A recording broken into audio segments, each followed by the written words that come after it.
नमस्कार, मैं दिवाकर कुमार सिंह फिर से स्वागत करता हूँ अपने यूट्यूब चैनल मिस्टर दिवाकर पर। तो हम लोग कारक प्रकरण पढ़ रहे थे। पिछली वीडियो में हमने संप्रदान कारक तक पढ़ लिया था और संप्रदान कारक के जितने भी नियम होते हैं जो इम्पोर्टेंट है वो हमने पढ़ा दिया था। तो इस चैनल पर अब हम लोग जो है अपादान कारक पढ़ने वाले हैं। अपादान कारक जो है इसमें कई सारे नियम जो है बहुत बिहार बोर्ड मैट्रिक एग्ज़ाम के लिए बहुत इम्पोर्टेंट होता है। ठीक है, तो चलते हैं अपने टॉपिक की ओर।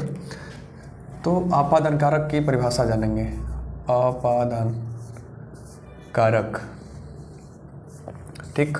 तो अपादान कारक का जो परिभाषा होता है ये संस्कृत में इसका परिभाषा बहुत छोटा सा होता है। जैसे ध्रुवम पाए पदानम, ध्रुवम पाए पदानम मतलब कि ध्रुवम पाए अपादानम। इसका मतलब होता है कि दो वस्तुओं को अलग की जाए, दो वस्तुओं को अलग किया जाए,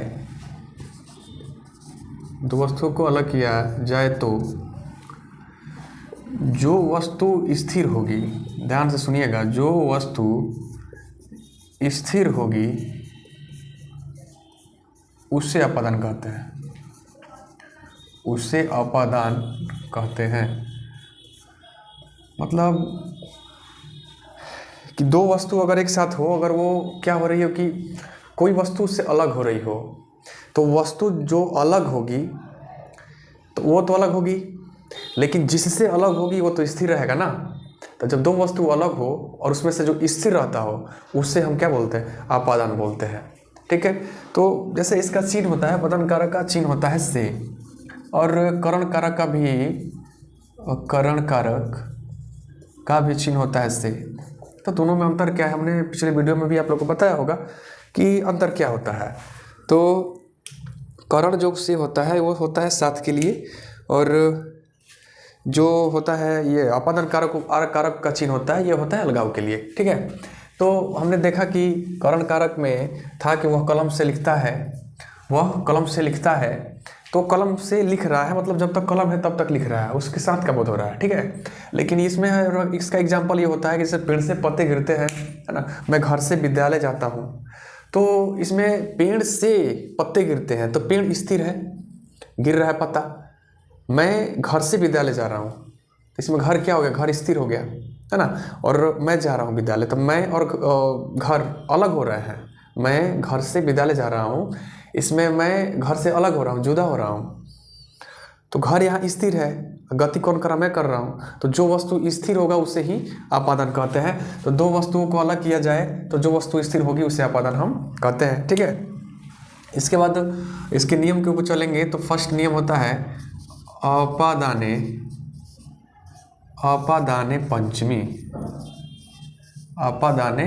पंचमी। मतलब ये कि अपादान कारक में पंचमी विभक्ति, अपादान कारक में पंचमी विभक्ति होती है, अपादान कारक में पंचमी विभक्ति होती है। तो बहुत ही सिंपल ये नियम है और काफ़ी इंपॉर्टेंट भी है परीक्षा की दृष्टि से। अगर आप चाह रहे हैं कि मैट्रिक के एग्जाम में कारक सूत्र से जो भी क्वेश्चन है उसको आप टच करें, चाहे 2022 का मैट्रिक एग्जाम हो या आने वाले कई सारे एग्जाम हो, तो संस्कृत में आपको अच्छा स्कोर करना है तो इस चैनल को क्या करें? सब्सक्राइब करना पड़ेगा। अगर आप चाहते हैं कि आपके जैसा और भी आपके जो क्लासमेट हैं और जो सहपाठी हैं आपके जैसा नंबर ला पाए, तो आप उनको वीडियो शेयर करें। ठीक है, आप इसको चैनल को प्रमोट करें। अगर आप चाह रहे हैं कि आप भी आपकी तरह भी बाकी लोग संस्कृत सीख पाएँ, क्योंकि एक ऐसा सब्जेक्ट होता है जो काफ़ी इसमें बच्चे डरे रहते हैं कि ये संस्कृत मतलब कि कभी बचपन से लोग पढ़ने में इंटरेस्ट नहीं लेते हैं, तो डरे रहते हैं कि कैसे होगा, कैसे इसमें स्कोर अच्छा किया जाए। तो आप इसे काफ़ी हेल्पफुल है आप लोगों के लिए वीडियो। ठीक है, तो देखते हैं कि अपादान कारक में पंचमी विभक्ति होती है। तो यह था मतलब जैसे में क्या होगा, जैसे बहुत ही पॉपुलर पेड़ से पत्ते गिरते हैं, पेड़ से पत्ते गिरते हैं। तो इसमें जो है दो वस्तु अलग हो रहे हैं, पेड़ और पत्ता। ऐसे बहुवचन में पत्ते गिर रहे हैं तो दो वस्तु इसमें अलग हो रहा है। कौन कौन? पेड़ और पत्ता। तो पेड़ स्थिर रह रहा है और गिर कौन रहा है, अलग कौन हो रहा है, पत्ता अलग हो रहा है। तो पत्ते गिर रहे हैं तो जो स्थिर होगा उसे क्या कहेंगे? अपादान। मैंने तो बताया अभी कि जो वस्तु स्थिर होंगे उसी को हम अपादान कहते हैं। तो पेड़ का संस्कृत होता है वृक्षम। वृक्षम मतलब पेड़, लेकिन यहाँ पर से जो चिन्ह है ये आपादन कारक का है। और आपादन कारक का है तो हमने बोला कि आपादन कारक में नियम कह रहा है कि पंचमी विभक्ति होती है। तो वृक्षम का रूप किस पे चलेगा? वृक्षम का रूप चलेगा फल पर। तो फल का होता है फलम फले फलानी, है ना। तो वैसे ही वृक्ष का फल और वृक्ष का रूप जो है फल पे चलाएंगे तो पंचमी विभक्ति एक वचन में हो जाता है वृक्षात। क्या होता है? वृक्षात। पत्ते गिरते हैं तो एक पत्ता रहेगा तो पत्रम, दो पत्रे पत्ता रहेगा तो पत्रे, अब बहुत सारे पत्ते हैं तो पत्राणी। पत्रम पत्रे पत्राणी, तो यहाँ पर होगा पत्राणी पत्राणी, और गिरते हैं तो पतंती। अगर एक वचन रहता कि पेड़ से पत्ता गिरता है तो वृक्षात पत्राणी पतती, लेकिन पेड़ से पत्ते गिरते हैं तो वृक्षात पत्राणी पतंती। तो सेकंड एग्जाम्पल की हम लोग बात करें तो सेकंड एग्जाम्पल हम लोग ले सकते हैं कि राम घर से मंदिर गए। राम घर से मंदिर गए। लकार कुछ भी हो सकता है, ये नहीं कि केवल जो है लट लकार का ही आपको नियम मिलेगा कि पढ़ता है जाता है, यही सब नहीं। लकार कुछ भी हो सकता है। आपको यहाँ मतलब है विभक्ति से, कारक चिन्ह से मतलब होना चाहिए। तो राम घर से मंदिर गए तो इसमें स्थिर कौन है? घर। राम गए हैं ना मंदिर, राम और घर अलग हुए हैं, लेकिन स्थिर कौन है? घर है। तो राम में हम लिखेंगे राम का मीनिंग राम। घर से तो घर का मीनिंग होता है गृहम, लेकिन पंचमी विभक्ति लगाना है तो पंचमी विभक्ति में क्या हो जाएगा? गृहात। राम गृहात। मंदिर का क्या लिख देंगे हम लोग? मंदिरम। मंदिर का लिख देंगे मंदिरम। गए कौन लकार है? लंग लकार, प्रथम पुरुष एक वचन। तो प्रथम पुरुष एक वचन में लंग लकार में क्या होता है? होता है लंग लकार का नियम होता है तहता मन, तो त होता है तो गच्छ का लिखेंगे हम लोग गच्छत गच्छत। लेकिन लंग लकार में एक और चीज़ होता है कि अगर हम धातु रूप लिखते हैं तो धातु रूप लिखते समय शुरू में अवसर का प्रयोग करते हैं। तो राम गृहात मंदिरम अगच्छत, राम घर से मंदिर गए। तो इस प्रकार जो है इस नियम का हम लोग प्रयोग कर सकते हैं। आपादन कारक पे जो है आपादन का जो फर्स्ट नियम है आपादन पंचमी, इस पर इसी तरह से अनुवाद आएंगे। ठीक है, तो हम लोग सेकंड नियम की ओर चलते हैं। सेकंड नियम ये है कि भित्रार्थानाम भय हेतु। भित्रार्थानाम भय हेतु। ठीक है, देखिए सेकंड नियम, भित्रार्थानाम भय हेतु। भित्रार्थानाम भय हेतु। ठीक, तो इसमें दो धातु दिखते हैं भी और त्रा। भी और त्रा। तो भी का मतलब होता है डरना, भी का मतलब डरना, और त्रा माने रक्षा करना, रक्षा करना या बचाना, रक्षा करना या बचाना। अभी मतलब डरना होता है। ठीक, तो इसका नियम ये कहता है कि जिससे डर लगे, जिससे डर लगे और जिससे रक्षा की जाए, मतलब जिससे हमको बचाया जाए। तो जिससे डर लगेगा, जिससे रक्षा की जाएगी, उसमें हम पंचमी विभक्ति का प्रयोग करते हैं। जैसे इसका जो मैंने डिफिनेशन नहीं लिखवाया, नहीं मतलब मैं इसमें शॉर्ट में ही समझाने की कोशिश कर रहा हूँ। अगर आपको इसकी परिभाषा चाहिए कि कैसे इसको परिभाषित करें तो वीडियो को पॉज करके इसको रोक करके आप लिख सकते हो। मैं एक बार फिर से रिपीट कर रहा हूँ कि भित्रार्थानाम भय हेतु कारक सूत्र क्या होता है कि भी और त्रा धातु के अर्थ में डरना या रक्षा करना होता है, और इसके योग में पंचमी विभक्ति का प्रयोग किया जाता है। जिससे डर लगे, जिससे रक्षा किया जाए, उसमें पंचमी विभक्ति का प्रयोग करेंगे। जैसे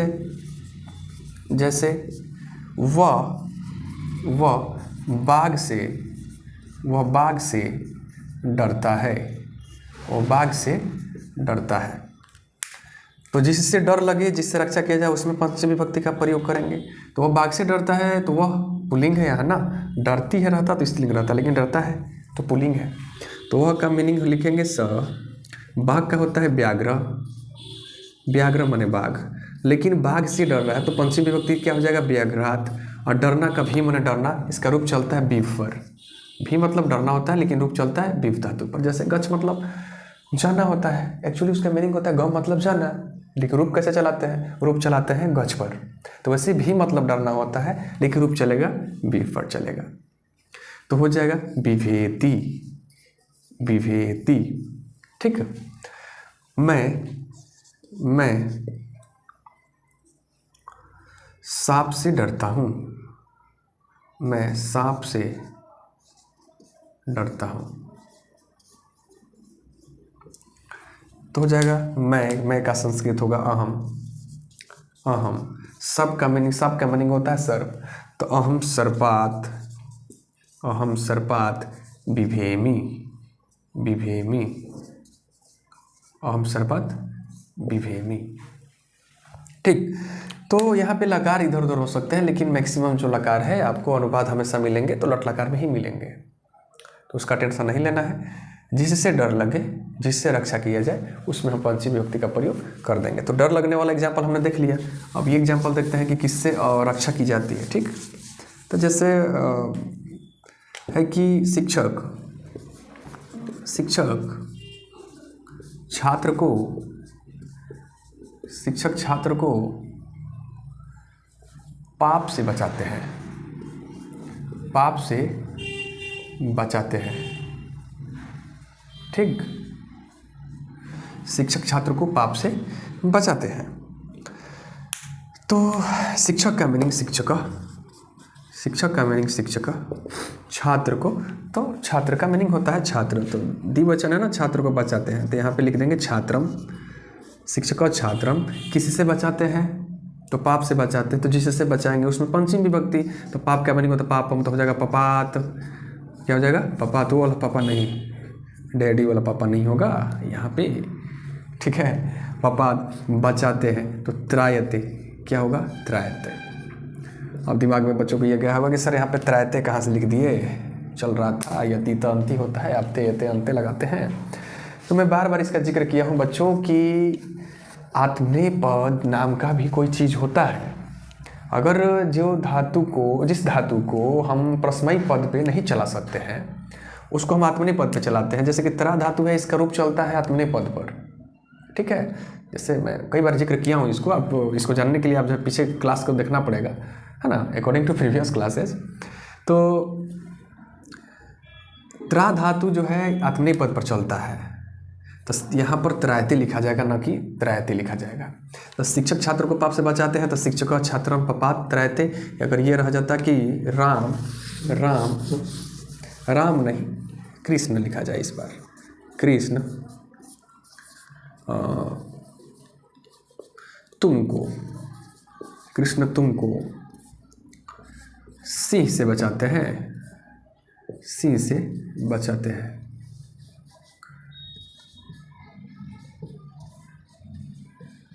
ठीक।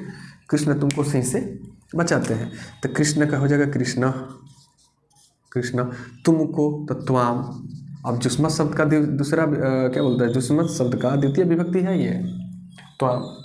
अब बहुत बच्चे इसको याद भी नहीं किए होंगे, तो उसके लिए तो पढ़ाई तो करनी पड़ेगी। आप चाहिएगा कि एक बार, है ना, खाना जो है थाली में मिल जाए तो उतना संभव नहीं है ना। खाना बनने के पीछे कई सारे राज होते हैं, खाना बनाना पड़ता है यार, है ना, टाइम लगता है, तब जा कर के खाना थाली में आता है। तो इसलिए अनुवाद बनाना, मैं तो बोल तो दिया कि आसान है, मैं आसान बना दूंगा, लेकिन कब, कोशिश करने पर आप पीछे का जो टॉपिक है उसको क्लियर करेंगे तब। शब्द रूप याद नहीं होगा, लकार याद नहीं होगा, आपको लिंग पुरुष वचन ये सब पहचानने नहीं आएगा, तो फिर ये संभव नहीं है बालक। ठीक है। आप चाहते हैं तो आप थोड़ा सा मेहनत करें। ठीक। तो जुस्मत शब्द का रूप होता है तोम जुआम जुयम, तोम जुआम जुस्मान। तो ये तुमको जो है ये कर्ता ने कर्म को, तो यहाँ पर मैंने तुमका संस्कृत त्वाम लिखा क्योंकि द्वितीय विभक्ति है। सिंह से बचाते हैं तो सिंह का मीनिंग सिंह, तो सिंहात, सिंहात बचाते हैं तो त्रायते। टेंशन नहीं लेना है। हमेशा जो है बचाने की जो सेंस में हमेशा ये प्रथम पुरुष ही रहेगा, ये प्रथम पुरुष रहेगा, तो यहाँ पे आप रहते ही लिखेंगे। आपको टेंशन नहीं लेना कि सर मध्यम पुरुष कर दे तो क्या करेंगे, उत्तम पुरुष कर दे तो क्या करेंगे, क्योंकि एग्जाम जो है आपसे पूछ के नहीं लेता है, नहीं आता है क्वेश्चन आप में कि आप जो कहेंगे वही क्वेश्चन आएगा। ठीक है, तो एग्जाम की व्यू से आपको पढ़ाया जा रहा है, जितना कहा जा रहा है उतना आप माइंड में रखें, बाकी कोई समस्या नहीं होगी आपको। अगर कोई समस्या हो भी रही हो, आपको अगर कोई क्वेश्चन बैंक से क्वेश्चन देख रहे हैं, प्रश्न देख रहे हैं जो नहीं बन पा रहे हो, जो अनुवाद नहीं बन रहा है, आप उसको कमेंट बॉक्स में लिख करके और भेज सकते हैं, क्योंकि मैं कमेंट सबका पढ़ता हूँ, किस बच्चे ने क्या क्या लिखा हुआ है। ठीक, बाकी जो है अगला नियम हम लोग देखेंगे। अगला नियम जो है शायद बहुत ही पॉपुलर है ना, जिसका नाम है हेतौ तृतीया पंचमी च। हेतौ तृतीया पंचमी च, इसके जिक्र मैंने शायद जब हम लोग पढ़ रहे होंगे करण कारक, तब मैंने इसका जिक्र किया था कि हेतु अर्थ कारण के अर्थ में तृतीया विभक्ति या पंचमी विभक्ति हो सकता है। तो ये नियम हम लोग पढ़ ही लिए हैं, इसको पढ़ने की जरूरत नहीं है। और लग रहा होगा कि जिस पर नियम मैं लिख देता हूँ, इसका जिक्र कर देता हूँ। हेतौ तृतीया पंचमी च, है ना, हेतौ तृतीया पंचमी च, इस नियम को आप देखिएगा, इसको मैंने करा दिया है। ठीक है, वही नियम इसमें भी पढ़ना था, तो लगभग इसका नियम जो है जितने भी इम्पोर्टेंट हैं सब हो ही गए। ठीक है, तो अपादान कारक का हमने नियम पढ़ लिया। अगले वीडियो में हम लोग पढ़ेंगे संबंध कारक का नियम। ठीक है, तब तक के लिए थैंक यू, बाय। एंड घर बैठे, ठंडा का समय चल रहा है, आप थोड़ा सा स्टडी करें, है ना, लेजी ना बने, क्योंकि एग्जाम बहुत करीब हो गया आप लोग का। Thank you, bye.